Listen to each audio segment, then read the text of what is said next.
Coach. Hey, how you doing? Good to see you. Well, welcome back, everyone, to the 2021 MIAA Media Day.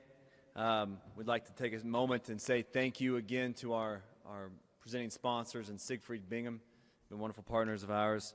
I'd like to welcome all the MIAA fans watching on the MIAA network. If you have any questions, please feel free to submit a hashtag Ask MIAA via Twitter or Facebook, and if we use your question, you will get a prize from the MIAA. I'd like to also say thank you to the Kansas City Convention Bureau for allowing us to be here in this historic municipal auditorium, a little theater. And it's my pleasure to welcome Emporia State to the stage. Here with me we have head coach Garin Higgins, offensive lineman Hayden Reed, and linebacker Jace McDown. Guys, thanks for joining us. Coach, if you don't mind, share a little bit about the last 16 months and what you guys have done to prepare for the 2021 season, given that, of course, the 2020 season was a mess, obviously, but you guys probably took advantage of the opportunities where you could. But how are you guys looking forward to the 2021 season? Yeah, well, first off, it's good to see everybody. I tell you, today's been awesome, being able to see all the coaches from the other schools and just being around people that you haven't seen in a while, you know. So, and then I also want to thank the MIAA. I always say this every year, that this is the best Division II football conference in the country, and the way the MIAA and their leadership is outstanding too. So I want to thank them, and thank these two guys sitting here beside me. These guys are we call them our kind of guys. They not only do it on the field, but they are a great representative of our football program off the field as well. So back to your question, you know, I think that for us, the first thing we did was kind of sit down and as a staff, and it's so important to have a great staff, especially when you have, again, none of us are used to going through a global pandemic. So it's not like we got a manual that tells you what the do's and don'ts are, but I think for us was how can we prepare our players and to get them prepared to go through this process of not being able to play in the fall. And the first thing you want to do is you've got to have the right type of players that are going to buy into what you're doing, because it is hard to practice just during the fall when you're not playing games. But we divided it up where we had our older guys would practice on certain days and our younger guys would practice on certain days, so we could spend time with those individuals and especially with our young guys, you know, and getting them better in their fundamentals and getting them to understand what we're doing offensively and defensively and why we're doing those types of things. So, and then, you know, I commend our players. I think they've shown great character through all of this, and because, you know, it was different for me because I wasn't playing, but just being a coach, you know, I'm coaching over 25 years and playing as well, that I've never been through a fall where on a Saturday or Sunday I wasn't coaching. So it was different for me on that, but it was probably easier for me because, yeah, I was able to enjoy my family. I was able to be a college football fan. I watched a lot of NFL games. You know, these guys, they got something taken away from them just like that they weren't able to have, and they did a great job of adapting to that. And, you know, on top of that, we were very successful of everything that we did off the field. You know, we literally led the country in Division II football and community service and giving back to you know, our community, which does a great job of supporting us. Our players did a great job there. We have 11 or 10 super seniors. 7 of those guys have already graduated, and they're working on their masters right now. And then in this day and age with the transfer portal, you know, there's players that are transferring here or there. And, you know, I think there were over 100 players in the MIAA in the portal, and we had 0, you know. So our guys believe in something. And I think, again, that goes back to the type of players that we have and the character that they've shown, but also at the same time, you know, having a great coaching staff. I can't thank those guys enough for the guidance that they have given our players throughout this past 16 months.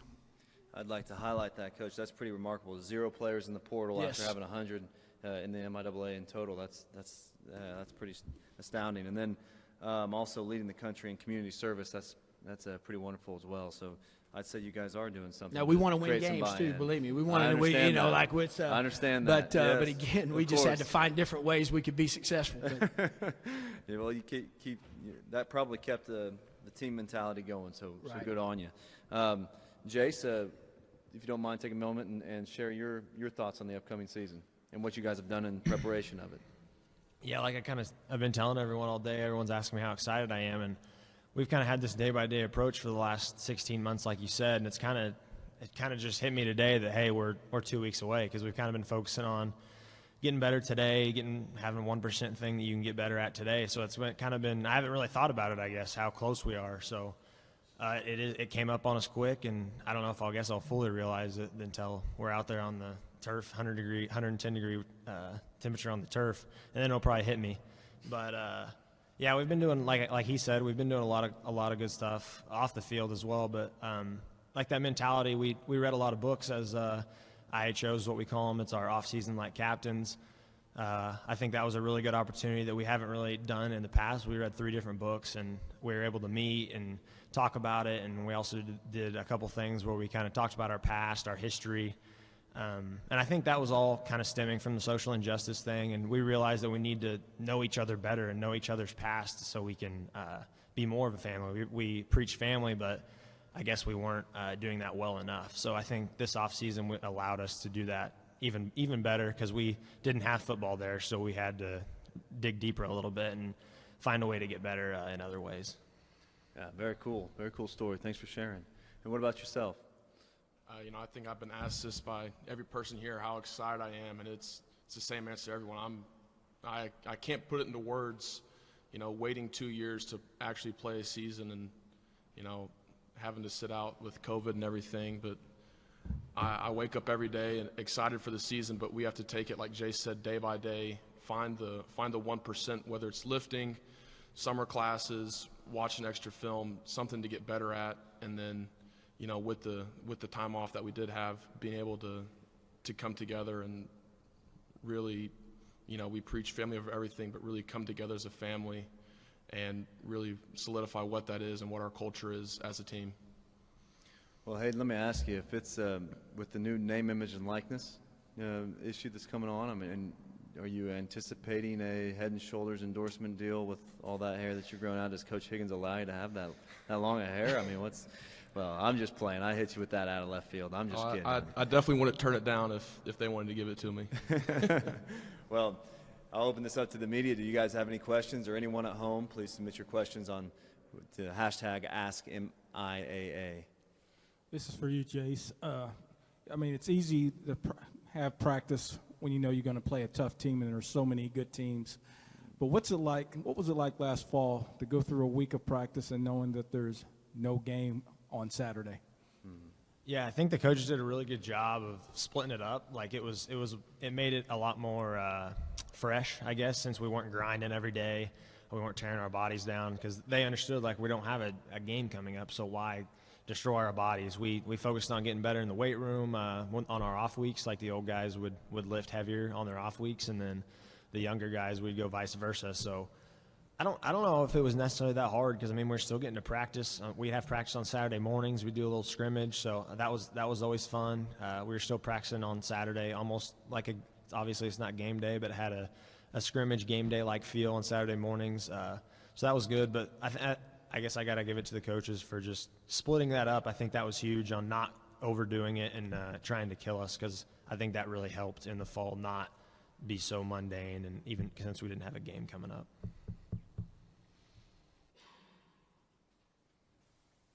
Jace, you guys finished third in the MIAA, whatever it was, 2 seasons ago in total defense.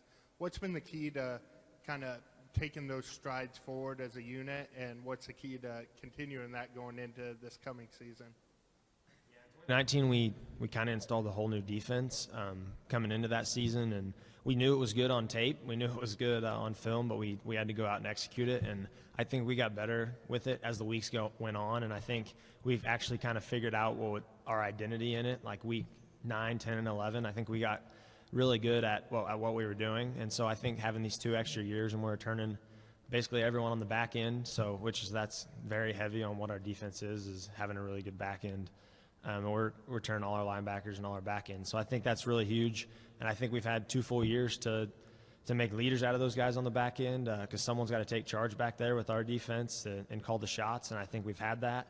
And I think guys have grown up, because we do have some young talent in the 2 deep back there that kind of needed to grow up to back up some guys. And I think in the past 2 years they've had that opportunity.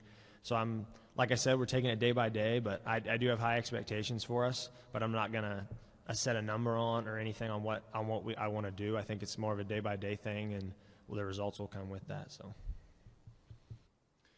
Hayden, this question's for you. Do you have any thoughts or any explanation on the transition between Texas high school football and coming into the MIAA? We of course think very highly of the MIAA, and it's a very competitive conference, but coming from a place like Texas high school football, which I know takes itself very seriously as well.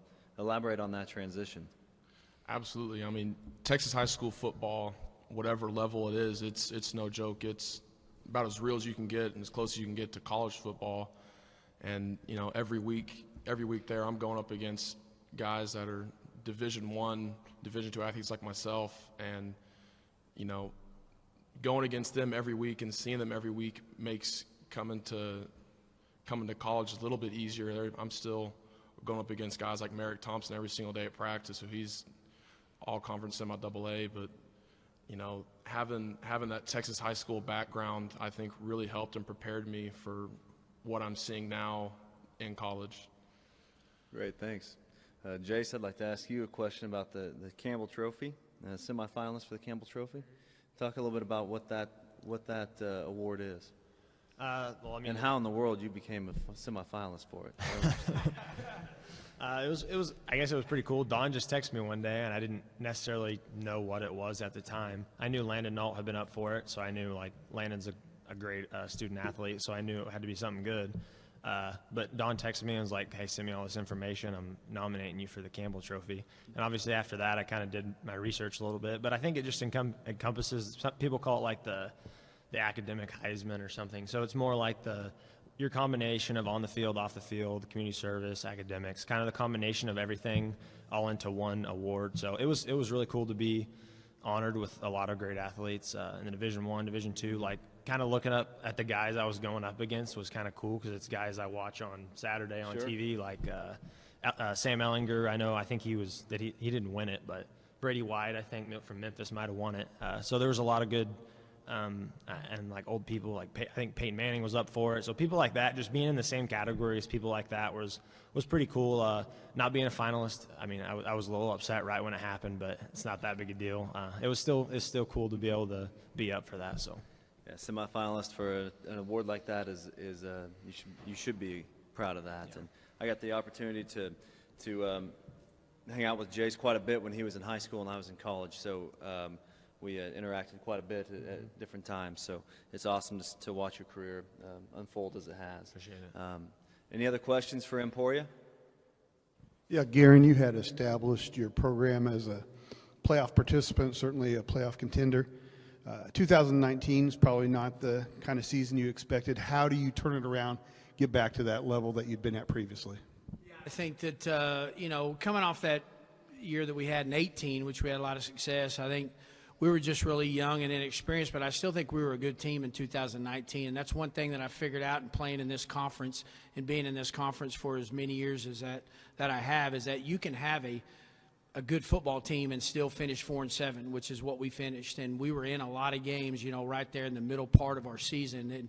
And there are some years where the ball bounces your way, and there are years where you're good enough to, when the ball doesn't bounce your way, that you can overcome those mistakes. And we weren't necessarily good enough on offensively that year in 19, where we had a hard time, if we did make a mistake, kind of overcoming that. So, but that's why I feel, very optimistic about this year. But just like Jay said, the mentality we've taken is truly the, get better, the old cliche, but it's something true, is getting better each and every day, improving on your 1%. So I think that that's a great question, because I think for us is we were able to kind of finish out the year on a positive note in 2019. And as Jay said, we got a lot of guys back on defense, a lot of guys back, and we were probably had our best year defensively that we've had since I've been there at Emporia State. So having those guys back, we're still going to be inexperienced on offense. I looked the other day, and we only have 4 starters that have actually started more than 4 games. And a lot of times I don't think you realize that. So, but I do think we're talented and athletic over there. I just think that we're going to have to grow up really fast. But I also think that the way that our team is made up and the type of players that we have, I mean, they're great guys, and they know what hard work is all about. And that is what excites me about going into 2019. Yeah, there's a lot of unknowns and a lot of questions, but the one thing that I believe with this football team is that no matter what is put in front of them, they're going to fight like what to get the job done. So that's kind of how I look at kind of going into this year compared to kind of how we finished in 19. Well, guys, thanks for your time. Thanks for coming up here and connecting with us. And I've been waiting all day to say this, but Stinger's up. All right. It's good to hear you say that. You know what I mean? I drive by this billboard every day, and it says Stinger's up. So I finally get to say. Well, these guys did a great job, man. They did an awesome job. So yeah. Well, thanks, Coach. Good luck this season, everybody.